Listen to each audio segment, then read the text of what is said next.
السلام علیکم ورحمۃ اللہ وبرکاتہ۔ نحمده ونصلی علی رسولہ الکریم، اما بعد فاعوذ باللہ من الشیطان الرجیم، بسم اللہ الرحمن الرحیم۔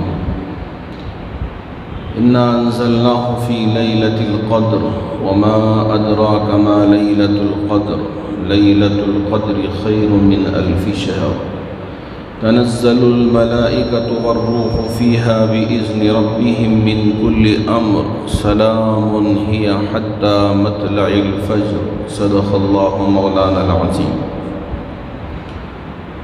بزرگان محترم، رمضان المبارک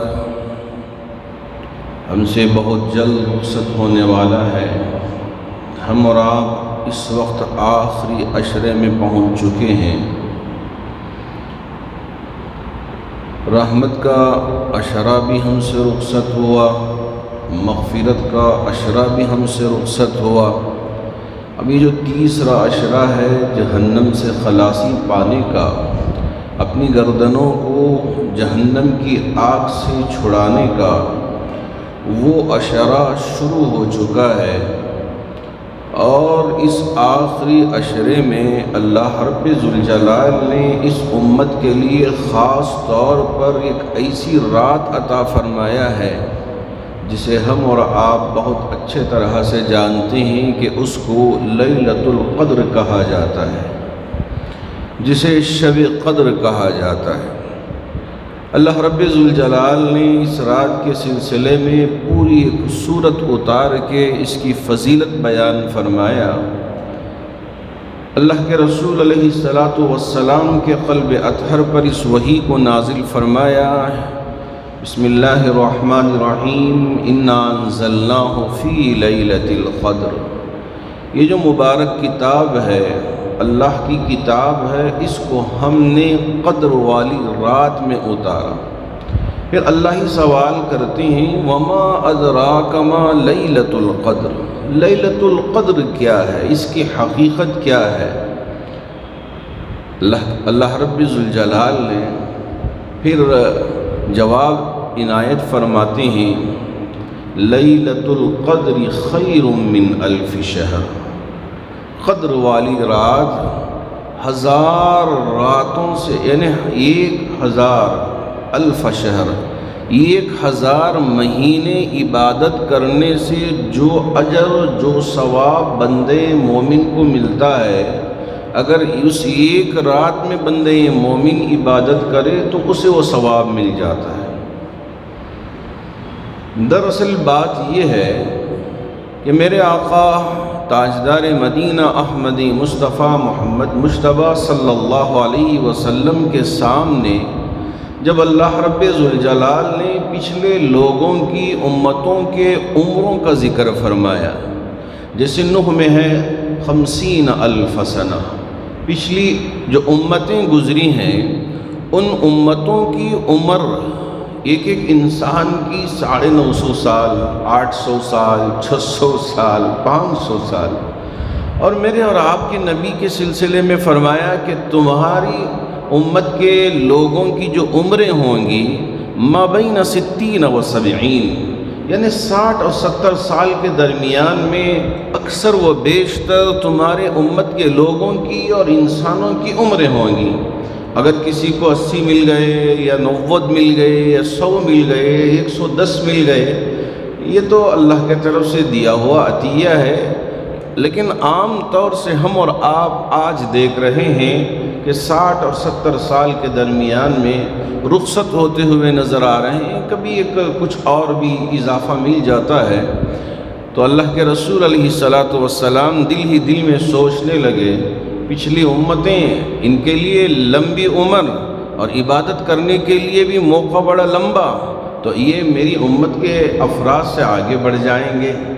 آپ کو یہ احساس ہوا، اللہ رب ذوالجلال نے آپ کے اس احساس کو دیکھتے ہوئے ایک ایسی کرم فرمائی کر دیا میرے نبی علیہ السلام کے صدقے میں اس امت کے لیے کہ آپ ایک رات عبادت کر لو، 1000 مہینے عبادت کرنے کا ثواب تمہارے لیے عطا کر دیا جائے گا۔ 1000 مہینے اور 1 رات عبادت کرنے. ہم تو یہاں دیکھتے ہیں کہ آپ 1 لیجئے 1 مفت ملے گا، 1 لیجئے 2 مفت ملیں گے، تو اس سے زیادہ ہم نے کبھی نہیں دیکھا. لیکن میرے رب کی عنایت دیکھیے کہ 1 رات عبادت کر رہے ہو تو تمہارے لیے 1000 مہینے عبادت کرنے کے برابر ثواب ملتا ہے. یہ اللہ رب ذوالجلال کی طرف سے خصوصی عنایتیں ہیں جو نبی علیہ الصلاۃ والسلام کی امت کے لیے فقط عطا ہوا. اس سے پہلے نہ حضرت نوح کی امت کے لیے ملا، نہ حضرت آدم کی امت کے لیے ملا، نہ حضرت لوط کے لیے، نہ حضرت ابراہیم کے لیے، نہ حضرت موسیٰ کلیم اللہ، کسی کی امت کے لیے یہ تحفہ نہیں ملا. فقط اور فقط صرف اور صرف میرے اور آپ کے نبی تاجدار مدینہ احمد مصطفیٰ محمد مجتبیٰ صلی اللہ علیہ وسلم کی امت کے لیے یہ تحفہ ملا. اگر یہ رات ہمارے لیے نصیب ہوتی ہے، جیسے میرے آقا صلی اللہ علیہ وسلم نے فرمایا اس رات کو آخری عشرے میں، اور آخری عشرے میں بھی راتوں کو متعین فرمایا جو طاق راتیں ہیں، 21ویں 23ویں 25ویں 27ویں 29ویں. آپ یہ نہ سمجھ لیں کہ 27ویں شب قدر ہے تو اس لیے 1 رات عبادت کر لیا پورا ثواب ہم پا لیں گے. ایسا ہرگز نہیں ہے. آپ بخاری دیکھ لیں، مسلم شریف دیکھ لیں، ترمذی دیکھ لیں، داؤد دیکھ لیں اور نسائی دیکھ لیں، حدیث کی پوری کتابیں آپ دیکھ لیں تو آپ کو یہی پتہ چلے گا کہ اللہ رب ذوالجلال نے ان 5 راتوں میں طاق رات کو، یعنی طاق راتوں میں شب قدر کو چھپا کے رکھا ہے تاکہ بندگان مومن ان 5 راتوں میں عبادت کا اہتمام کریں. اور یقینی طور پہ 1 رات اس میں شب قدر ہوگی اور 1000 مہینے عبادت کرنے کے ثواب حاصل کرنے والا بن جائے. تو اس لیے اب 2 تو گزر گئی، 21ویں اور 23ویں، آج کی شب انشاءاللہ 25ویں ہوگی، پھر اب 27ویں اور 29ویں ہے. تو آپ ان راتوں میں بھی عبادت کرنے کا اہتمام کریں. اما عائشہ صدیقہ رضی اللہ تعالی عنہا نے اللہ کے رسول علیہ السلام سے پوچھ لیا، یا رسول اللہ صلی اللہ علیہ وسلم، اگر ہمیں پتہ چل جائے کہ آج کی یہ رات شب قدر ہے تو اب ہم کو کیا پڑھنا چاہیے، کیا مانگنا چاہیے اللہ رب ذوالجلال سے؟ قربان جائے نبی علیہ السلام پر کہ آپ نے فقط اماں عائشہ کے لیے خاص دعا عطا نہیں فرمایا بلکہ پوری امت کے لیے اماں عائشہ کے ذریعے یہ دعا عطا فرمایا. اور عائشہ سے فرمایا کہ عائشہ اگر آپ شب قدر پاتی ہیں تو یہ دعا پڑھیں، اور امت بھی پڑھتی ہے تو اس کے لیے بھی یہ ثواب اللہ رب ذوالجلال عطا کرتے ہیں. وہ دعا یہ ہے، اللہ کے رسول علیہ السلام نے فرمایا، اللہم انک عفو کریم تحب العفو فاعف عنا. اس کا مطلب یہ ہے کہ اے اللہ تو معاف کرنے والا ہے، تو کرم کرنے والا ہے، تحب العفو، اور معافی کو آپ بے انتہا پسند کرنے والے ہیں. فاعف عنا، ہمیں بھی معاف کر دیجئے نا، ہمیں بھی معاف کر دیجئے نا. اللہ رب ذوالجلال کو پہلے اب اسے یہ بتلا رہے ہیں کہ تو معاف کرنے والا ہے، تو کرم کرنے والا ہے اور معافی کو پسند کرتا ہے. پھر عاجزی کے ساتھ اللہ رب ذوالجلال کی بارگاہ میں ہاتھ پھیلا کے مانگتے ہیں، فاعف عنا، اے ہمارے رب ہمیں بھی معاف کر دیجئے. یہ دعا خاص ہے جو ان دنوں میں مانگنے کی ہے. آپ بھی مانگیں، اللہ کرے کہ جن جن تک میری بات پہنچے وہ بھی ان راتوں میں، ان مقدس دنوں میں اس دعا کا خاص اہتمام کریں. حضرت انس رضی اللہ تعالی عنہ اس حدیث کے راوی ہیں، وہ روایت کرتے ہیں کہ اللہ کے رسول علیہ السلام نے فرمایا کہ اللہ رب ذوالجلال نے میری امت کے لیے شب قدر عطا فرمایا ہے. جو کوئی بھی اس رات میں قیام کرتا ہے، یعنی کھڑے ہو کے نماز پڑھتا ہے یا بیٹھ کے عبادت کرتا ہے، تو اللہ رب ذوالجلال حضرت جبرائیل امین کو دنیا میں بھیج دیتے ہیں پوری فوج کے ساتھ، تمام فرشتوں کے ساتھ. حضرت جبرائیل امین آتے ہیں اور ہر ایک کو سلام بھیجتے ہیں کہ اللہ رب ذوالجلال نے تمہارے لیے آج سلام بھیجا ہے۔ پھر اس کے بعد اللہ پوچھتے ہیں اپنے فرشتوں سے، اے میرے فرشتوں بتاؤ کہ ایک مزدور ہے، اس نے اپنے ذمے جو کام تھا اس کام کو پورا کر لیا، مزدوری مکمل کر لی، اب اس کو کیا کرنا چاہیے؟ فرشتے کہیں گے، اے میرے رب، جب مزدور اپنا پورا کام کر لیا ہو تو اس کی اجرت دے دینا چاہیے، اس کی جزا دے دینا چاہیے۔ اللہ رب ذوالجلال پورے جلال کے ساتھ فرمائیں گے، قسم ہے میری جلال کے، قسم ہے میری عزت کے، قسم ہے میری رفعت اور بلندی کے، تم گواہ رہو کہ میں نے اپنے تمام بندوں کو بخش دیا۔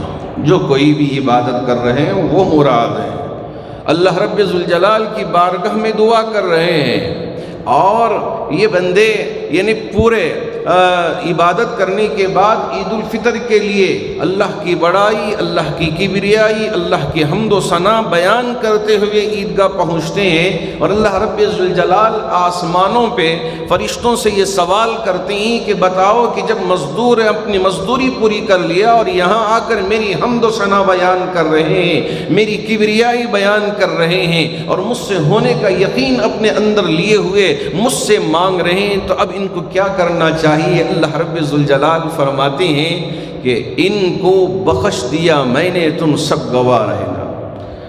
اور جو دوسری بات اللہ نے فرمایا، ہمیں اور آپ کو اسے سمجھنے کی ضرورت ہے، اللہ رب ذوالجلال نے فرشتوں سے اس وقت فرمایا اور فرمائیں گے، آئندہ بھی فرماتے رہیں گے، وہ یہ کہ بندوں کے جتنے گناہ ہیں ان تمام گناہوں کو میں نے نیکیوں میں بدل دیا۔ جتنے گناہ ہیں سارے گناہوں کو میں نے نیکیوں میں بدل دیا۔ اللہ رب ذوالجلال یہ جو ہمارے لیے رمضان کا مہینہ عطا فرمایا ہے، یہ مبارک مہینہ تھا کہ ہم اپنی اس زندگی کو تبدیل کریں۔ جو ہمارے اندر برائیاں ہیں، گناہ ہیں، غلط کام ہیں، اور یہ ساری چیزوں کو ہم نکال کے ایک اچھے راستے پہ لے کے آئیں، اللہ کا ڈر اپنے دل میں لے کے آئیں، تقوی و طہارت کی زندگی اپنانے والے بن جائیں، یہ اللہ چاہتے ہیں بندوں سے۔ اگر بس وہی پرانی روش باقی رکھ لیں کہ بس گناہ پہ گناہ کرتے رہیں، نہ اللہ کا ڈر ہے، نہ اللہ کا خوف ہے، نوجوان سمجھ رہے ہیں کہ ہماری زندگی ہے، جیسے چاہیں ہم جئیں، جس طرح چاہیں ہم رہیں، ہم جو چاہیں کھائیں، ہمارے لیے کھانے کی کوئی قید نہیں ہے، حرام و حلال کی کوئی تمیز نہیں ہے، جیسے چاہیں رہیں، نہیں، یہ دنیا ہے۔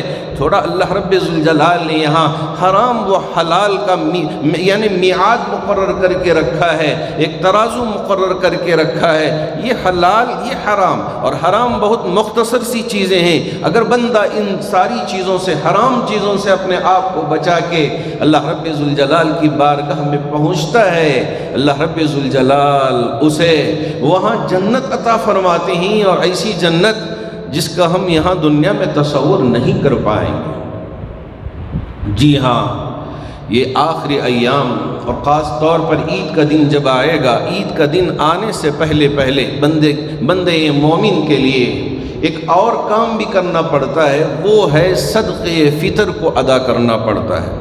عام طور سے سوچتے ہیں جو مالدار ہیں وہی صدقہ فطر کو ادا کرنا ہے، اب جو غریب ہیں، کھاتے پیتے گھرانے کے ہیں، وہ اپنے طرف سے صدقہ فطر ادا کرنے کی ضرورت نہیں۔ ایسا ہرگز نہیں ہے، بلکہ حضرات فقہاء نے لکھا ہے، ہر وہ شخص جو اسے کھانے کے لیے ملتا ہے، پینے کے لیے ملتا ہے، اپنی ضرورتیں پوری ہو رہی ہوں، ایسا شخص صدقہ فطر نکالنا چاہیے، ایسا شخص اپنے طرف سے صدقہ فطر نکالنا چاہیے۔ اللہ کے رسول علیہ الصلاۃ والسلام نے صدقہ فطر کی رقم یا صدقہ فطر کی چیزوں کو ادا کرنے کے سلسلے میں 4 چیزوں کو مقرر فرمایا۔ ایک گیہوں، دوسرا جو، تیسرا یعنی منیخہ کشمش جسے کہتے ہیں، اور چوتھی چیز جو ہے وہ ایک اور چیز بھی ہے، میں آپ سے ذکر کروں گا۔ تو یہ 4 چیزیں اللہ کے رسول علیہ الصلاۃ والسلام نے مقرر فرمایا۔ تو یہ کم سے کم گیہوں آدھا سا، ہمارے حساب سے یہاں 1.25 کلو ہوتی ہے، اور بعض احباب نے اسے 2.5 کلو لکھا ہے، اس لیے کہ سا میں بعض احباب کے پاس فرق ہے کہ بعض اس کے تول کو الگ محسوس کرتے ہیں، اور بعض احباب اس کے تول کی ایک الگ مقدار بیان کرتے ہیں۔ جیسے بھی ہو، اکثر حضرات فقہا نے یہ کلو 633 گرام لکھا ہے، یعنی آدھا سا کی مقدار کو 1 کلو 633 گرام، ہم سہولت کے لیے 1.25 کلو کہہ لیتے ہیں۔ تو اگر آپ 1.25 کلو یا 2 کلو، یہ کم سے کم 1.25 کلو ہے، 2 کلو دے رہے ہیں، 3 کلو دے رہے ہیں، تو یہ آپ صدقہ ادا کریں گے، صدقے فطر ادا کریں گے۔ کس کے طرف سے؟ اپنے طرف سے بھی، بیوی کے طرف سے بھی، بچوں کے طرف سے بھی۔ اگر کوئی بچہ عید کے دن پیدا ہوتا ہے ہمارے یہاں، تو اس بچے کے طرف سے بھی صدقے فطر نکالنے کا حکم دیا گیا کہ آپ اس کے طرف سے بھی صدقے فطر ادا کریں۔ تو یہ ہے کہ کم سے کم مقدار آپ کے سامنے ذکر کر دی گئی کہ گیہوں ہے، اس کا آدھا سا یہ آپ ادا کر دیں۔ اگر اللہ نے آپ کو مال عطا کیا ہے تو یہ کھجور ہے، آپ کھجور 1 سا، کشمش یعنی منیقہ وہ 1 سا، اور اسی طرح جو وہ 1 سا۔ تو یہ 3 چیزوں کے سلسلے میں اللہ کے رسول علیہ السلام نے فرمایا 1 سا۔ اگر 1.25 کلو یا 1 کلو 633 گرام آدھا سا ہوتا ہے، 1.25 کلو کا اگر آپ ڈبل کر لیتے ہیں تو جو جتنا بھی ہوگا اتنی مقدار میں آپ کھجور دے دیں یا کھجور کی قیمت دے دیں، جو دے دیں یا جو کی قیمت ادا کر دیں، یا یہ ہے کہ منقہ آپ دے دیں یا منقے کی قیمت ادا کر دیں۔ اگر اللہ نے آپ کو مال دیا ہے تو آپ منقے کے حساب سے دیجئے، یا یہ ہے کہ آپ کو اللہ نے دولت دیا ہے درمیانی، آپ کھجور کے حساب سے دیجئے۔